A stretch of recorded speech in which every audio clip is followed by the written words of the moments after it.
ಸುಮಾರು 5 ರಿಂದ 10 ಕೋಟಿ ರೂಪಾಯಿ ಸರಾಯಿ ಅಂಗಡಿಗೆ ಹಾಕಿ ದುಡ್ಡನ್ನು ಕೊಡ್ತಾರೆ. ಸಿಎಂ ಸಿದ್ದರಾಮಯ್ಯ ಅವರು ಕೊಟ್ಟಂತ ಹೇಳಿಕೆ ಬಹಳಷ್ಟು ಖಂಡನೀಯ. ಆದ್ರೆ ಅದಕ್ಕೆ ಸಮರ್ಪಕವಾದ ಉತ್ತರವನ್ನ ರಾಜ್ಯದ ಮುಖ್ಯಮಂತ್ರಿಗಳು ನಮ್ಮ ಮುಖ್ಯಮಂತ್ರಿಗಳು ಪ್ರತಿಯೊಂದು ಊರು ಪ್ರತಿಯೊಂದು ತಾಲೂಕು ಜಿಲ್ಲೆ ಒಳಗ ಪಾದಯಾತ್ರೆಗಳು ಶುರು ಆಗ್ತದೆ. ಅವರ ಸರ್ಕಾರದ ಪರವಾಗಿದ್ದು ಒಬ್ಬರು ಕಾಣ್ತಾ ಇಲ್ಲ. ಮುಖ್ಯಮಂತ್ರಿಗಳ ಚೇರ್ಗೋಸ್ಕರ ಅವರನ್ನು ಕಳ್ಕೊತಾರೆ. ಶಾಸಕರಾದ ಚಂದು ಲಮಾಣಿ ಅವರು ಒಂದು ಬಿಜೆಪಿ ಹಾಗೂ ಜೆಡಿಎಸ್ ಪಾದಯಾತ್ರೆ 4ನೇ ದಿನದ ಪಾದಯಾತ್ರೆ ಸಾಕಷ್ಟು ಹುರುಪಿನಿಂದ ಹೆಜ್ಜೆ ಕೂಡ ಆಗ್ತಾ ಇರುವಂತದ್ದು. ಸರ್ ನಮಸ್ತೆ. ಮೊದಲನೇದಾಗಿ ಒಂದು ಪಾದಯಾತ್ರೆ ಸಾಕಷ್ಟು ಏನು ನಿರೀಕ್ಷೆ ಇಟ್ಕೊಂಡು ಪಾದಯಾತ್ರೆಯನ್ನು ಮಾಡ್ತಾ ಇರುವಂತದ್ದು. ಸೊ ಸರ್ಕಾರದ ಹಗರಣಗಳಿರುವುದು ಹಾಗೇನೆ ಅದರ ವಿರುದ್ಧವಾಗಿ ತಮ್ಮ ಪಾದಯಾತ್ರೆ. ನಮಸ್ಕಾರವನ್ನು ಮಾಡ್ತಾ ಇದ್ದೀನಿ. ಇವತ್ತಿನ ದಿನ ವಿಶೇಷತೆ ಏನಂದ್ರೆ ಇವತ್ತು ಏನು ಪಾದಯಾತ್ರೆ ನಡೀತು. ಇವತ್ತು ನಮ್ಮ ವಿಭಾಗದವರು ಅಂದ್ರೆ ಉತ್ತರ ಕರ್ನಾಟಕ ವಿಭಾಗದ ಒಂದು ಜವಾಬ್ದಾರಿಯನ್ನ ಇವತ್ತಿನ ದಿನ ಈ ಪಾದಯಾತ್ರೆಯಿಂದ ನಡೆಸ್ತಾ ಇದ್ದಾರೆ. ಎಲ್ಲ ನಮ್ಮ ಬಹುಶಃ ನೀವು ನೋಡಿ ಎಲ್ಲ ಉತ್ತರ ಕರ್ನಾಟಕದವರು ಇವತ್ತು ಕೂಡ್ತಾರೆ ಇವತ್ತಿನ ಮನೋಹರ ದಿನ. ಅದ್ರ ಜೊತೆಗೆ ತಮಗೆಲ್ಲ ಗೊತ್ತಿದೆ ಇಡೀ ರಾಜ್ಯದಲ್ಲಿ ನಡೀತಾ ಇರುವಂತಹ ಒಂದು ಭ್ರಷ್ಟಾಚಾರ ಅಂದ್ರೆ ಲೀಗಲ್ ಆಗಿ ಮಾಡ್ತಾ ಇರೋ ಭ್ರಷ್ಟಾಚಾರ. ಇವತ್ತು ತಾವೆಲ್ಲ ನೋಡಿದಂಗೆ ಮೂಢ ಆಚರಣೆಗೆ ಸಂಬಂಧಪಟ್ಟಂಗೆ ಏನು ನಮ್ಮ ಫ್ಯಾಮಿಲಿ ಅವರ ಹೆಸರಿಗೆ ನೇರವಾಗಿ ನಮ್ಮ ಹೆಸರನ್ನ ಮಾಡ್ಕೊಂಡಿದ್ದನ್ನ ನಾವೆಲ್ಲರೂ ನೋಡಿದ್ವಿ. 14 ಸೈಟ್ಗಳನ್ನ ನಮ್ಮ ಮನೆಯವರ ಹೆಸರಲ್ಲಿ ಮಾಡ್ಕೊಂಡಿದ್ವಿ. ಅದರ ಜೊತೆಯಲ್ಲಿ ಈ ಪಾದಯಾತ್ರೆ ಒಂದಕ್ಕೆ ಅಲ್ಲ, ಈ ಪಾದಯಾತ್ರೆ ಇರೋದು 1.5 ವರ್ಷದಿಂದ ಕಾಂಗ್ರೆಸ್ ಸರ್ಕಾರ ಬಂದ ಮೇಲೆ ನಡೆದಿರುವಂತಹ ಎಲ್ಲಾ ಭ್ರಷ್ಟಾಚಾರದ ವಿರುದ್ಧವಾಗಿ ಈ ಪಾದಯಾತ್ರೆ ಇವತ್ತು ನಡೀತಾ ಇದೆ. ಅದ್ರ ಜೊತೆಯಲ್ಲಿ ವಾಲ್ಮೀಕಿ ನಿಗಮದಲ್ಲಿ ಆಗಿರುವಂತ ಹಗರಣ 187 ಕೋಟಿ ಸುಮಾರು 18 ಕೋಟಿಗೆ ಟ್ರಾನ್ಸ್ಫರ್ ಆಗಿರೋದು. ಅದನ್ನ ಟ್ರಾನ್ಸ್ಫರ್ ಆದಂತ ದುಡ್ಡನ್ನ ನೇರವಾಗಿ ಎಲೆಕ್ಷನ್ಗೆ ಇನ್ನು ಲೋಕಸಭಾ ಎಲೆಕ್ಷನ್ ಅಲ್ಲಿ ಅದನ್ನ ಯೂಸ್ ಮಾಡಿರೋ ದುರಂತ ಏನಂದ್ರೆ ಮಹಾತ್ಮ ಗಾಂಧೀಜಿಯವರ ಆಸೆ ಏನಾಗಿತ್ತು ಅಂದ್ರೆ ಈ ಸರಾಯಿನ ಬಂದ್ ಮಾಡಬೇಕು ಮುಂದಿನ ದಿನಮಾನದಲ್ಲಿ ಅನ್ನೋ ಒಂದು ಆಸೆಯನ್ನು ಇಟ್ಟು ಹೋಗಿತ್ತು. ಆದ್ರೆ ಆ ಅಕೌಂಟ್ ಇಂದ ಸರಾಯಿ ಶಾಪ್ಗಳಿಗೆ ದುಡ್ಡು ಹೋಗುವುದು ಒಂದು ವಿಚಿತ್ರವಾದ ಸುಮಾರು 5 ರಿಂದ 10 ಕೋಟಿ ರೂಪಾಯಿ ಸರಾಯಿ ಅಂಗಡಿಗೆ ಹಾಕಿ ದುಡ್ಡನ್ನು ತಕ್ಕೊಂಡಿದ್ದಾರೆ. ಅದು ಒಂದು ವಿಚಿತ್ರವಾದಂತ ಇವತ್ತು ಈ ಸರ್ಕಾರ ನಡೀತಾ ಇರೋದು. ಅದರ ಜೊತೆಯಲ್ಲಿ ಬಹಳಷ್ಟು ಹಗರಣಗಳನ್ನ ಇಡೀ ರಾಜ್ಯ ಸರ್ಕಾರ ಮಾಡ್ತಾ ಇದೆ. ಇವತ್ತು ರಾಜ್ಯ ಸರ್ಕಾರದ ಏನು ನಡೀತಾ ಇದೆ ಅದನ್ನ ಖಂಡಿಸುವಂತ ಒಂದು ರೀತಿಯಲ್ಲಿ ಇಡೀ ರಾಜ್ಯ ಇವತ್ತು ನಾವು ಎಷ್ಟೋ ಜನ ಬಂದಾರೋ ಏನೋ ಅಂತಲ್ಲ, ಆದ್ರೆ ಇಡೀ ರಾಜ್ಯದ ಜನತೆನೇ ಈ ಪಾದಯಾತ್ರೆಯನ್ನು ಭಾಗಿಸ್ತಾರೆ. ನೀವು 4ನೇ ದಿನ ಇವತ್ತು ನೋಡ್ತಾ ಇದ್ದೀವಿ ಜನ ಎಲ್ಲಿ ಬಿದರಿಂದನೂ ಸಹಿತ ಜನ ಯಾವ ತರ ಬರ್ತಾ ಇದ್ದಾರೆ. ಸ್ವಯಂ ಪ್ರೇರಿತವಾಗಿ ಜನಗಳು ಬರ್ತಾ ಇದ್ದಾರೆ. ಯಾಕಂದ್ರೆ ಇವತ್ತು ಈ ಬಿತ್ತಿಗೆ ಸಮಯದಲ್ಲಿ ಸಹಿತ ಅಷ್ಟು ಜನ ಬರ್ತಾ ಇದ್ದಾರೆ ಅಂದ್ರೆ ಈ ಸರ್ಕಾರ ಎಷ್ಟು ರಾಜ್ಯದ ಜನತೆಗೆ ಬೇಸರವನ್ನು ತಂದಿದೆ ಅನ್ನೋದು ಇವತ್ತು ಅರ್ಥ ಮಾಡ್ಕೋಬೇಕಾಗಿದೆ.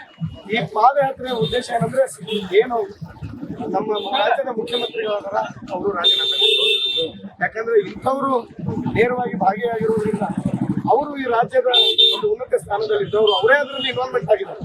ಫೈನಾನ್ಸ್ ಮಿನಿಸ್ಟರ್ ಇರೋರೇ ಅವ್ರು ಇದರಲ್ಲಿ ಇನ್ವಾಲ್ವ್ಮೆಂಟ್ ಆಗಿತ್ತು. ಆಗಿನೂ ಸಹಿತ ಇಂಥ ಹಗರಣ ಆಗಿದೆ. ಇನ್ನೂವರೆಗೂ ಸಹಿತ ರಾಜೀನಾಮೆ ಅಂತ ಇರೋದು ನಮ್ಮ ರಾಜ್ಯದ ಜನತೆಗೆ ಎಲ್ಲ ಮುಖ್ಯಮಂತ್ರಿಗಳ ಈ ಸ್ಥಾನದಲ್ಲಿ ಕೂರಿಸಿ ಒಂದು ಬೇಸರವನ್ನು ವ್ಯಕ್ತಪಡಿಸಿದೆ. ಅದರ ಜೊತೆಯಲ್ಲಿ ನಮ್ಮ SC/ST ಸಮುದಾಯಕ್ಕೆ ಸಂಬಂಧಪಟ್ಟ 24,000 ಕೋಟಿ ಹಣವನ್ನ ಬೇರೆ ಅಕೌಂಟಿಗೆ ಅಂದ್ರೆ ಬೇರೆದಕ್ಕೆ ಟ್ರಾನ್ಸ್ಫರ್ ಮಾಡ್ಕೊಂಡಿದ್ದಲ್ಲ ನಾವೆಲ್ಲರೂ ಸಮುದಾಯದವರು ಅದನ್ನು ಖಂಡಿಸ್ತೀವಿ. ಯಾಕಂದ್ರೆ ಬಹಳ ವರ್ಷದಿಂದ ಅದು ಕ್ಯಾರಿ ಫಾರ್ವರ್ಡ್ ಆಗುವಂತ ಬಂದಂತ ಹಣ ಅಲ್ಲಿ ಯಾವ ಸರ್ಕಾರನೂ ಸಹಿತ ಇವತ್ತು ಯುಟಿಲೈಸ್ ಆಗಿಲ್ಲ ಅಂದ್ರೆ ಅದನ್ನ ಹಾಗೆ ಇಟ್ಕೊಂತು ಮುಂದೆ ಆ ಸಮುದಾಯಕ್ಕೆ ಏನು SC/ST ಕಾಲನಿಗಳಾಗಿರ್ಬೋದು, ತಂಡ ಆಗಿರ್ಬೋದು, ಹಟ್ಟಿ ಆಗಿರ್ಬೋದು, ಅದಕ್ಕೆಲ್ಲ ಡೆವಲಪ್ಮೆಂಟ್ಗಾಗಿ ಇಟ್ಟಂತ ಹಣ ಅದನ್ನು ಸಹಿತ ಮೊದಲೇ ಬಜೆಟ್ ಅಲ್ಲಿ ಸುಮಾರು. ಆದ್ರೆ ಮಧ್ಯೆ ಒಂದು ಇಂಟರಪ್ಟ್ ಮಾಡಬೇಕು.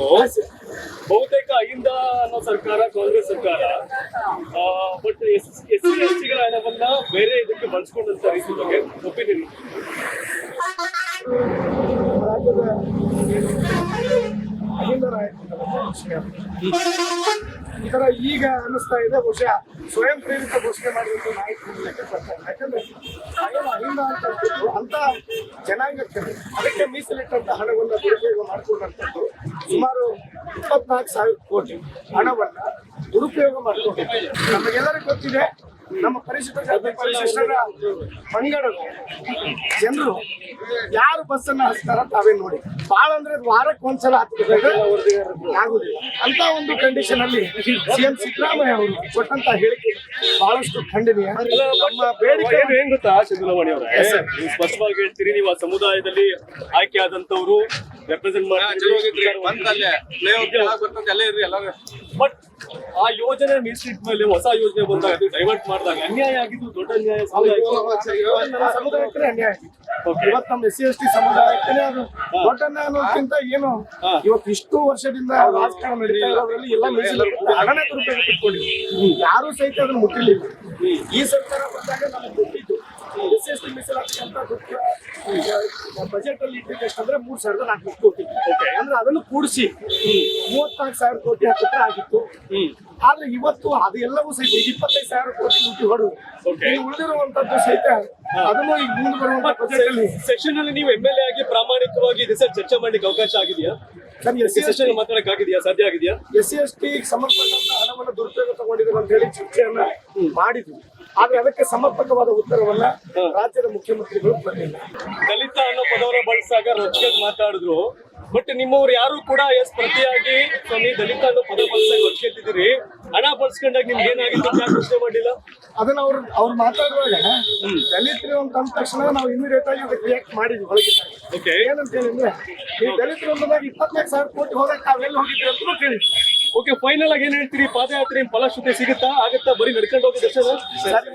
ಇವತ್ತು ಏನು ಮೈಸೂರಿಗೆ ಪಾದಯಾತ್ರೆ ಮಾಡ್ತಾ ಇದ್ದೀವಿ, ಅವರು ಕೊಡ್ತೋರು ಮತ್ತು ಆ ಸೀಟಿನ ಅದೇನು ಅವರು ಮುಖ್ಯಮಂತ್ರಿ ಚೇರ್ ಮೇಲೆ ಕುತ್ಕೊಂಡಿದ್ದಾರೆ ಅದಕ್ಕೆ ಘನತೆ ಗೌರವ ಉಳಿಸ್ಕೋಬೇಕು ಅಂದ್ರೆ ನಮ್ಮ ಮುಖ್ಯಮಂತ್ರಿಗಳು ರಾಜೀನಾಮೆ ಕೊಡಬೇಕು. ಒಂದ್ ವೇಳೆ ಕೊಟ್ಟಿಲ್ಲಪ್ಪ ಅಂದ್ರೆ ಪ್ರತಿಯೊಂದು ಊರು ಪ್ರತಿಯೊಂದು ತಾಲೂಕು ಜಿಲ್ಲೆ ಒಳಗ ಪಾದಯಾತ್ರೆಗಳು ಶುರು ಆಗ್ತದ. ಇದು ಮುಂದಿನ ದಿನಮಾನದಲ್ಲಿ ಅವರ ಪಕ್ಷಕ್ಕೆ ಅತ್ಯಂತ ದೊಡ್ಡ ಪ್ರಮಾಣದ ಹಿನ್ನಡೆಯನ್ನ ಅನುಭವಿಸ್ತಾರ. ರಾಜ್ಯದ ಜನತೆ ನಾವೆಲ್ಲ ಕೇಳ್ತಾ ಇದ್ದೀವಿ.